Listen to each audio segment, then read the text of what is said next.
Welcome to another edition of the Atlas Life. I have recruiter Mr. Corey Anderson with us again today. Corey has brought us Taya Meehan. Why don't you tell us a little bit about Taya?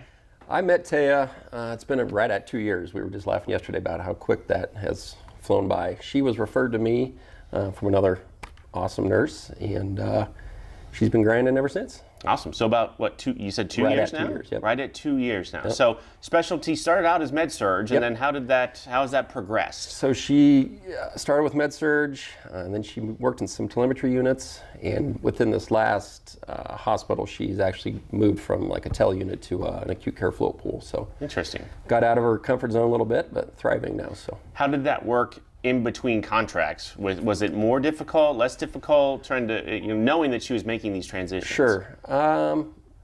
She's awesome. So I don't think with her, it wasn't a problem. She interviews great, and she's obviously good at what she does. So the key to all of this is just be awesome. Yes. Is that what? Absolutely. All right, well, there you go. All right, well, Corey, thank you so much. I really bet. appreciate it. And Taya, welcome to the Atlas Life.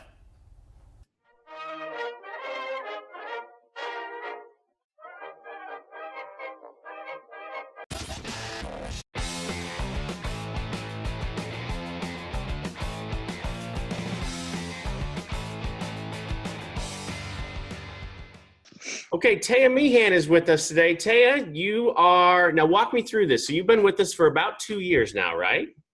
Yes, coming up on And 2 years. Started as a med-surg nurse, and then kind of walk me through where you ended up now. So I'm still in med-surg. I've been in St. Louis, Pennsylvania, and now I'm in Salt Lake City. So I've ended up staying longer everywhere I've been. Been in pretty much every specialty of med-surg. Right now I'm in float pool. So I'm pretty sure I've covered it all. So, and then Corey had said like a little bit of telemetry in there, here and there as well. Is that? Mm-hmm. Yeah. My one before this was a cardiovascular unit. So How was that? Because I talked to Corey about this a little bit here just a minute ago. How was that from like an interview standpoint? Did you find it was more difficult, less difficult, trying to find those jobs as you kind of progress through the different specialties? it wasn't too bad. My first staff job was a pretty busy floor. We got very much variety. We got pretty much everything. So I feel like I had a pretty good base knowledge of kind of everything. And then after that, the different specialties just kind of built on top of that. So I didn't find it too hard.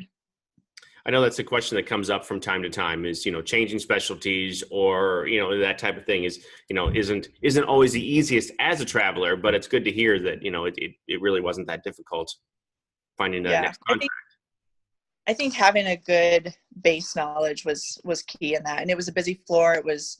There was always a lot going on. I felt like it was a huge, kind of a huge mess all the time. So I felt like I was good at navigating the busyness and the chaos. So nothing was very surprising.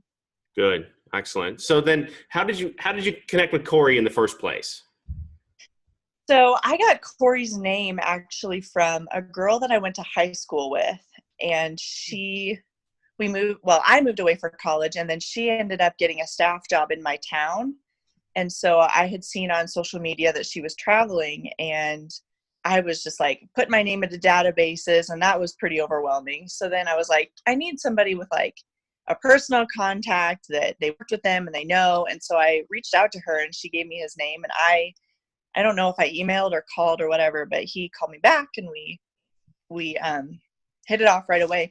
He explained things to me in a way, as a first-time traveler, you're overwhelmed with all this information, and he explained things in a way that I understood, and I felt like he wasn't trying to play me, or he wasn't trying to, take advantage of all the things that I didn't know. And so that was a huge deal. For me, the trust thing was a big deal, because you're giving up everything to do this, and that person, you're putting your career in their hands, essentially, your livelihood and how you survive. And so if you don't trust that person, then what do you have? You can have the biggest pay contract out there, but if you don't trust the person that's handling all of that, then it's very scary, much more scary than it is in the first place. Right. I mean, that's a huge issue. I've written about that a number of times. Is that trust factor has got it has to be there, or otherwise you're right. I mean, it's your professional license at stake, right? I mean, Yeah, absolutely. yeah.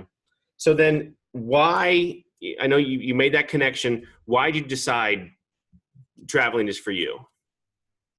I wanted to travel ever since I was like in my prereqs in college, before I was even in nursing school. I heard about it from a girl that I knew, and she was ahead of me in college. So she finished and then she got into traveling, and I was like, oh my word, I want to do that. So I was like, after I'm done with school, I'm going to work 2 years. I'm going to go into traveling because why not? Yep. I won't have anything holding me down. And it ended up that the timing was just right and I needed a change and I was ready. So yeah, I packed up and hit the road and never looked back. Have you ever and this will kind of play into like the what's the best part, what's the worst part question, but has there ever been anything where that you've experienced and you're like, oh no, like what have I done? Not really. 2 years has flown by. I haven't regretted any of it. I've learned so many things in each place that I've been, like not only just with the specialties, but just I've lived in big cities, little tiny towns that aren't even on the map. Mm-hmm. So it's been such a cool experience, and I've gotten to do so many things outside of work because of travel nursing. So no, I don't feel like I've had that oh shoot moment, really. Interesting. Okay. So then, I mean, give me like, what's the best part? What's the worst part kind of thing? Best part has definitely been the experience. I've met so many cool people. I've done so many cool things. I've learned so many things at work. I feel like I know what I like and what I don't like. The best part about that is definitely best and worst about 13 weeks is that you know that you don't have to commit to it more than 3 months at a time if it's terrible. Yeah. But at the same time, if it's good, then you have that option of staying. Learning something new. If it's bad, then you don't have to stay. Worst part, sometimes it's lonely. It's hard to be so far sometimes. Sometimes it hits you. You're like, oh my word, I am so far. I'm 2 time zones away from home. But you can always go back, and there's, we've got FaceTime and phone calls and texting, and everybody's so close yet so far. Yeah. Interesting. So then, like Corey says, you like to hike, you like skiing, you like running. Like, give me some ideas of some of those really cool experiences that you've had while you've been out. So I'm in Utah right now, and it's been a pleasant surprise. Like, I feel like people, unless you know about Utah, people don't really think about Utah very much. But it's like a giant playground here. There's stuff to do outside all year long. The mountains are so close, like they're literally right there.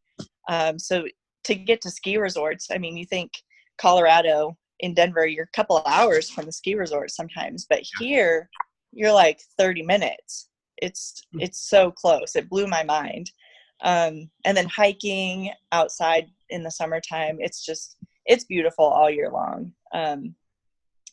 So the national parks are so close. I just feel like there's so much to do. Yeah, it's beautiful. I love it. So I love national parks. I think that's one of the things that a lot of people don't get out and experience enough of. Like there are some pretty amazing places there right outside of where you are. I mean, give me an idea of like some of those national parks that are right around you there. So there's Arches and Bryce Canyon and Zion, which I'm gonna do Zion in a couple weeks here. Haven't hit that one yet. Bryce was actually kind of a funny story. I got a text from a girl who I knew. She was a traveler at another hospital here, but I knew her from before. She texted me one night, and I was on my second night in a row, but I was going to be off the next couple of nights. And she was like, hey, a couple of people and I are going to go to Bryce Canyon in the morning. Do you want to come? And I had this like huge internal struggle. I was like, I'm going to get off work. I'm going to be tired. I know I'm not going to sleep on this 4-hour ride. I'm going to be exhausted. It's going to be cold.